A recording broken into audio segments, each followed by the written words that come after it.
Guys, I'm Courtney, and this is my kitchen where I create most of the recipes for Butter for All. Thank you for joining me. Tonight, I'm going to be making some sourdough pasta. This recipe is so fun, it's so easy, and you guys are going to really like it. It's a sprouted whole wheat pasta and sourdough starter. So the sprouted whole wheat is super easy to digest, more nutritious, and in this case I'm using sprouted spelt. And it makes a nice hearty pasta. I'm going to be serving this hearty pasta underneath a short rib ragout. So it gives you an idea of what this pasta can kind of hold up to. So the first thing I'm going to start with are 2 eggs. And I am just going to crack them right into the bowl. This is kind of a backwards method of making pasta. Usually you crack the eggs into the flour, but in this case, I want to combine them very well with the sourdough starter.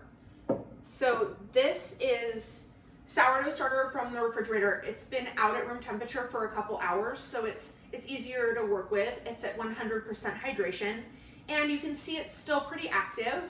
It's not super flat, but discard would work also. So I'm gonna add a cup of starter, and that is 250 grams.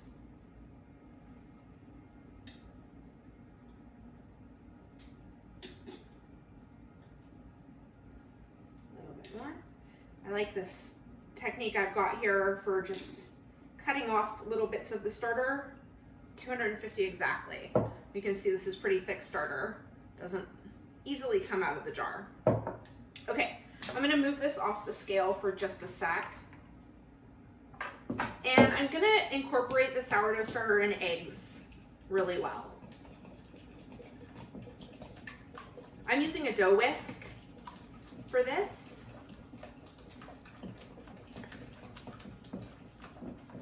And I just want it to be pretty evenly incorporated. Takes a little elbow grease.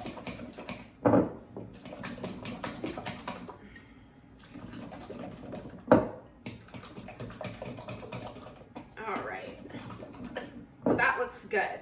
So this is the liquid for your pasta.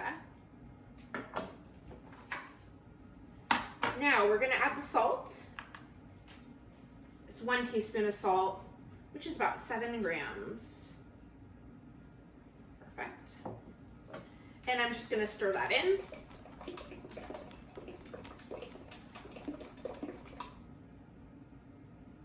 All right, and now we're going to add this sprouted spelt flour. We need 234 grams, which is a cup and a half.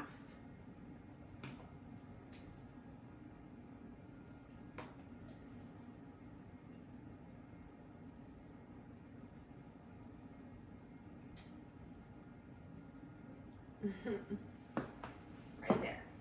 Okay. Move my scale off to the side. And I'm going to just start incorporating the flour. Pretty simply, just with the dough whisk at first.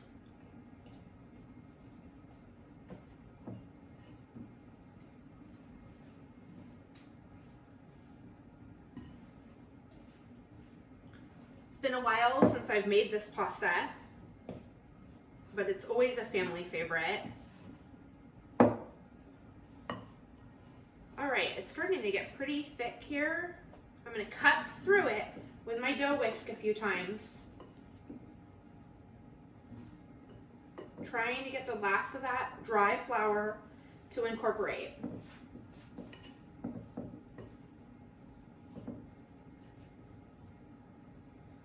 All right, it's probably not too sticky now, so you can use your hands at this point.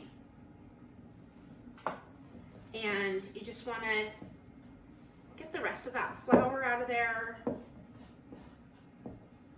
and get it kneaded into the dough. The thing with sprouted flour is it's not going to develop gluten the way that regular white flour will. The sprouting process inhibits it a little bit. I'm going to sprinkle this with a little bit of flour. If you find that it's a little sticky, just add a little bit of flour. All right.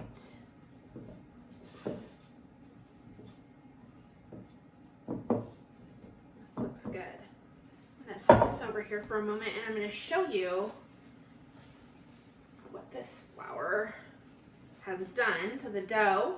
It's nice and manageable now. It's not sticking to the board at all. A little flour over here, I'll grab that.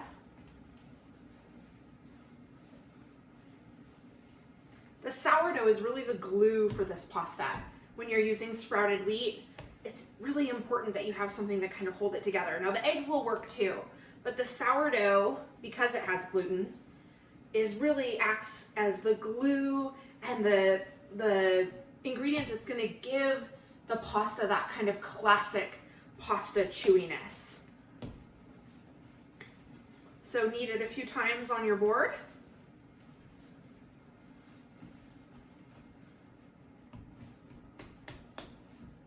It started to stick a little bit. That's okay. I'll just grab that up. If it does start to stick, use a little bit of flour. We don't want to overwork it, but we also want it to be nice and smooth. And it needs to be just the right texture. Really should be tacky, but not sticky. So that looks really great. Now this pasta dough, like any, needs some time to rest. So I'm gonna wrap it loosely in some wax paper and it's gonna go into the refrigerator for about an hour and then I'll come back and show you how I roll it and cut it. All right, see you then. Hi, I'm back. And as you can see, I've been rolling some pasta. The dough rested for an hour in the refrigerator. It's really easy to work with now. And I cut it in quarters. I've already rolled 3 of the quarters and they're here on this sheet pan. And I'm gonna start with this one and show you exactly how I do it to make these big, beautiful pappardelle noodles. So the first thing I like to do is start by getting it into a good shape for the pasta machine. And I'm going to start this at level 1. I'm going to put it through a few times at level 1.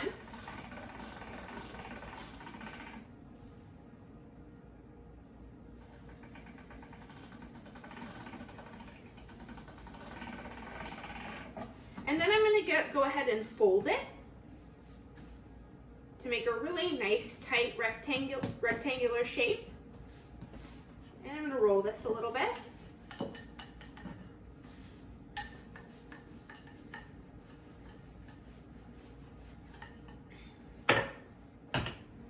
This just makes your dough nice and elastic.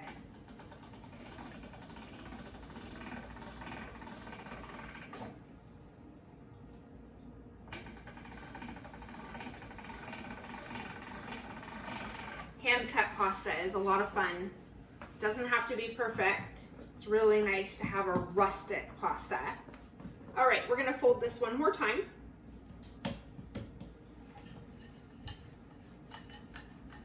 Notice how I'm flouring it a little bit each time. It's gonna keep it from sticking in the machine. All right. Looks good.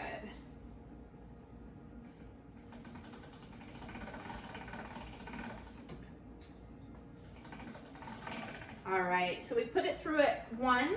We're gonna move the dial up to level number 2, thickness number 2, I should say. It's a little bit thinner than level 1. And we're gonna go through a couple times here, making sure if it starts to feel sticky at all, that there's plenty of flour on it.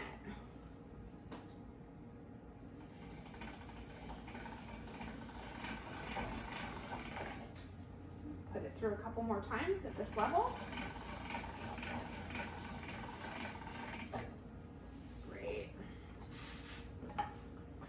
right, we're going to move up to level number 3.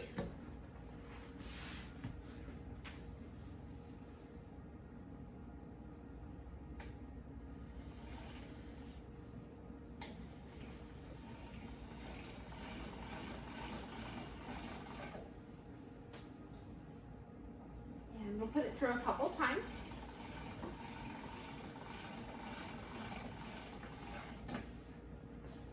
You can see how nice this dough is to work with. Always make sure you've got plenty of flour. Let's go through again at level number 3.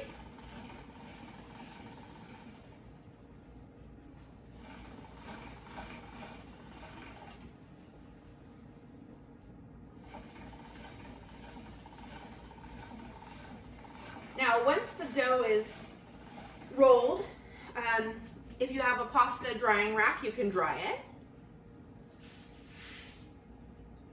You can flour it really well and keep it in the refrigerator for up to a week or so.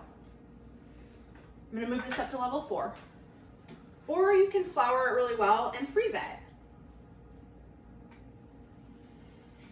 One recipe will make 4 dinner size portions of pasta, or 8 side dishes if you're going to have something else like a piece of meat or something with it. You might not want quite as much pasta, heavy pasta. Okay, I'm going to put it through a few times here at level 4.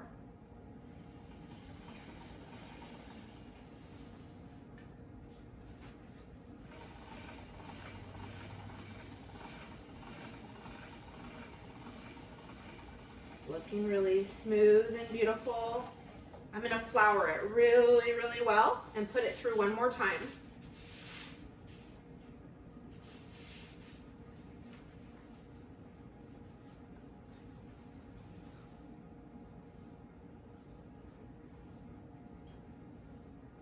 See if I can get it started. There we go. Now we want to be careful not to fold it at this point. Any little fold in the pasta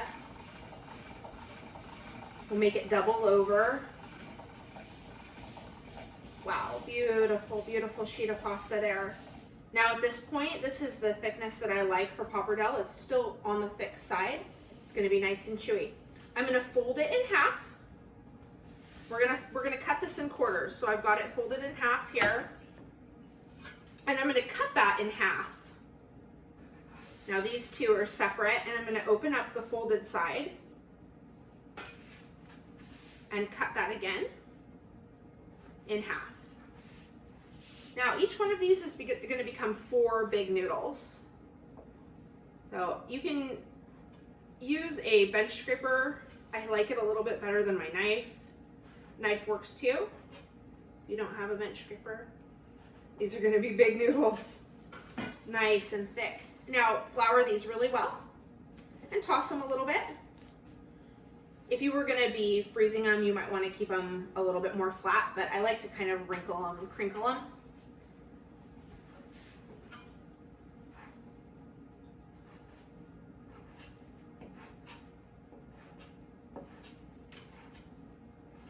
There's 4 more really big noodles.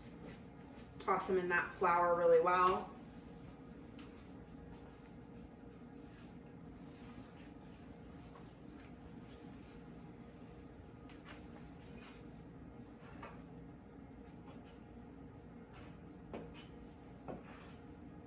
I've got a big pot of water on the stove behind me. It's getting ready for cooking the pasta. I'll add some salt to that water and cook it just the way you would a dry pasta, except it takes a lot less time. I'm going to set my camera up over there and I'm going to show you what it looks like when it's cooking. Finish cutting this sheet. Now if you wanted to cut a different shape, you can cut it in whatever shape you like, or you can put it through the cutters that come on a pasta machine. Let's check on my water. I hear it. almost boiling. I'm gonna set my camera up over there and I'll show you what it looks like when it's cooking. All right. All right, I'm over here at my stove and I've got a nice boil going on my water. I'm gonna take one portion of the pasta, which is about a quarter of what we rolled out, and I'm gonna add it to the boiling water.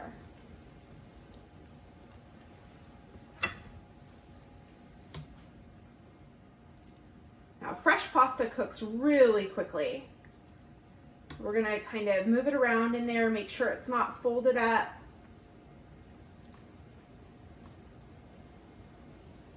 Or stuck together.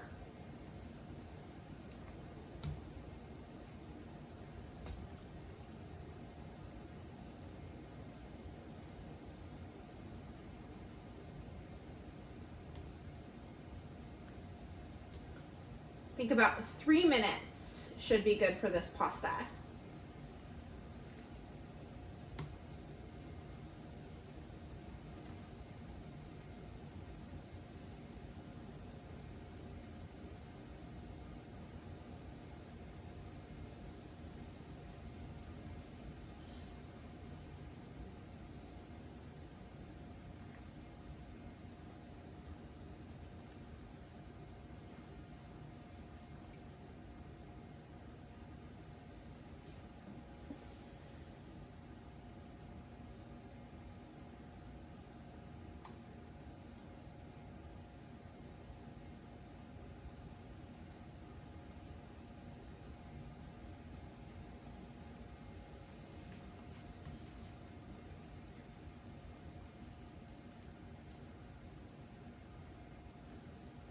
Don't overcook. It will get soggy.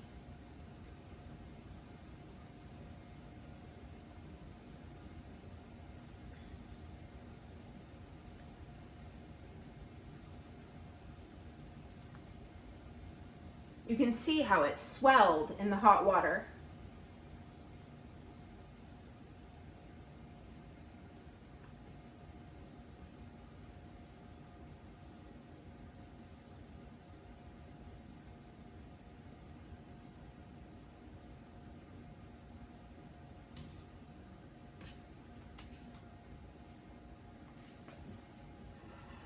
Now, using your spider or strainer, you're going to scoop that hot pasta right out of the water.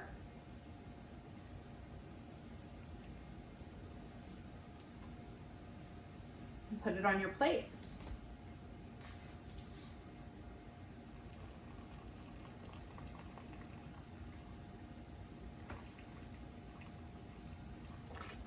Lost one.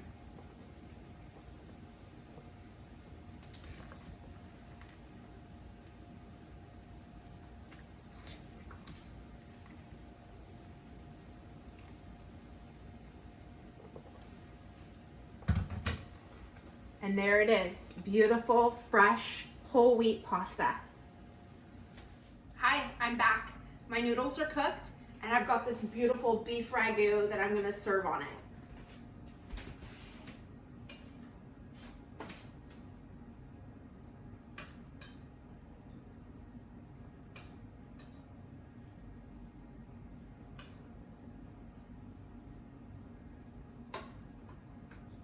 Here's the short rib.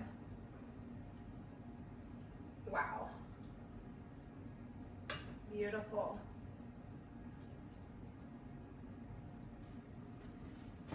And that is a meal fit for a king.